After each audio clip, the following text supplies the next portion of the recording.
Old factories, lost bunkers, abandoned places.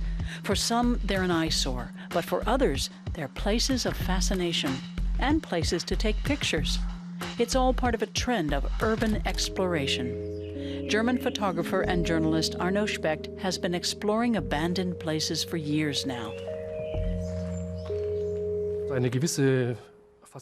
I've always been fascinated by the morbid and by unusual places, but this latest fascination was something of a coincidence. A few years ago, my son discovered some pictures online of the Belitz sanatorium.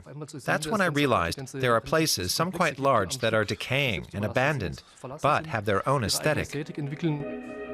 Specht has been documenting the history of these lost places since 2007.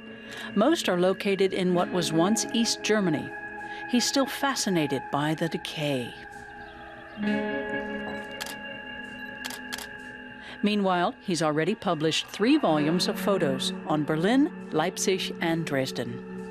Urban exploration is the opposite of a world that's more and more planned, staged, and styled. Here there's nothing planned or prepared. It's all by accident. These plants grew here over time. The plaster is crumbling according to the laws of nature, loose in some places, falling off in others. It's a work of art with its own aesthetic, untouched by human hands. It's what happens when you abandon a building for 20 or 30 years and let nature take over. In recent years, more and more photography books have been released with pictures of abandoned places. It's also a huge trend online. There are scores of blogs devoted to urban exploration, and the urban explorer community is growing on social media platforms like Instagram and Facebook. The trend may be new, but the movement isn't. With the fall of the wall more than 25 years ago, Eastern Germany became a paradise for urban explorers. One system vanished, and some of its institutions or establishments vanished with it. It was a huge shift all at once, and it created lots of empty spaces. Urban exploration got its start in the U.S. Beginning in the 1950s, the decline of industrialization in cities like Detroit led to the decay of entire neighborhoods. Later, they became the playground of young and creative types. The same happened in other countries. In the 1980s, the real estate crisis launched the urban exploration movement in Japan, where it's called Haikyo. In Berlin, the Go to Know company has capitalized on the trend, offering tours in and around the city where visitors can explore abandoned sites legally and take pictures.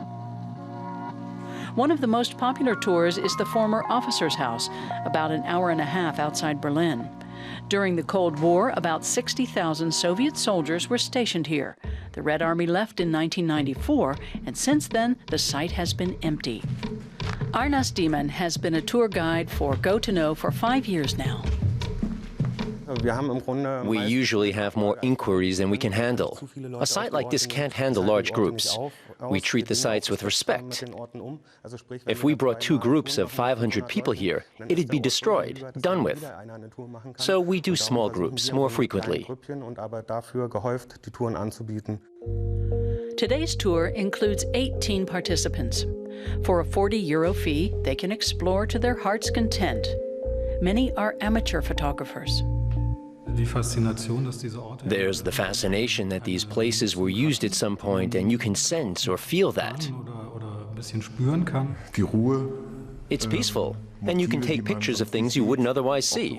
It's fascinating. I'm not a pro. I just wanted to see it and snap some nice pictures as souvenirs. Meanwhile, urban exploration is practically a mass movement. Arno Specht says the boom is likely to continue. This yearning for ruins, peace, lost spaces, the pleasure of the hunt, of discovery, is always going to be with us in some fashion. These abandoned sites aren't simply an inspiration to would-be explorers. They're also silent witnesses to a forgotten past.